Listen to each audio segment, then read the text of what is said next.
Hello doctor Dipankar, আমার কাছে 10 ডেজের একটা নিউবর্ন বেবি আছে। ও ঠাকুমার একটা কোয়েরি ছিল, তার জন্য আমি ভিডিওটা করছি। ঠাকুমার কোয়েরি ছিল যে কি করে বুঝবে বাচ্চার শরীরের টেম্পারেচার মানে তাপমাত্রাটা কমছে না বাড়ছে। তো এটা ভেরি গুড কোশ্চেন। তো এটার জন্য আমি এই ভিডিওটা করছি। অনেকের এই কোয়েরি থাকতে পারে। তো এটা কিভাবে চেক করবেন? এটা ভেরি ইজি।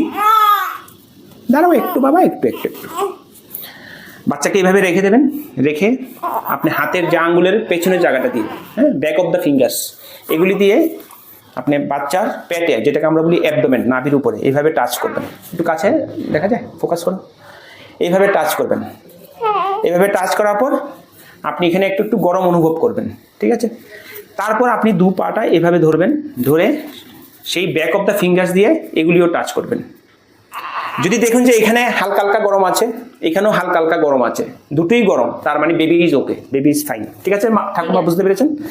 যদি দেখুন যে এখানে গরম বাট পাগুলো ঠান্ডা, তার মানে বেবি ঠিক না।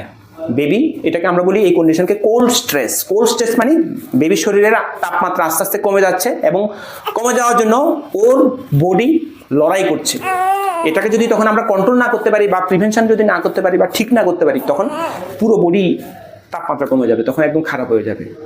তো সেইভাবে আমরা চেক করব, ঠিক আছে? এইভাবে আমাদেরকে চেক করতে হবে বেবির temperature, because temperature regulation in newborn baby is very very important. এই জন্য আমরা কাপড় দিয়ে বাচ্চাকে আমরা এইভাবে সবসময় ঢেকে রাখি, কারণ newborn baby they are more prone to develop hypothermia. ওদের তাপমাত্রা, শরীরের তাপমাত্রা কমে যাওয়ার প্রবণতাটা অনেক বেশি থাকে। তার জন্য এটাকে বাধা দেওয়ার জন্য আমরা কাপড় দিয়ে ঢেকে রাখি। তাই আপনারা বাড়িতে সবাই এরকমভাবে চেক করবেন।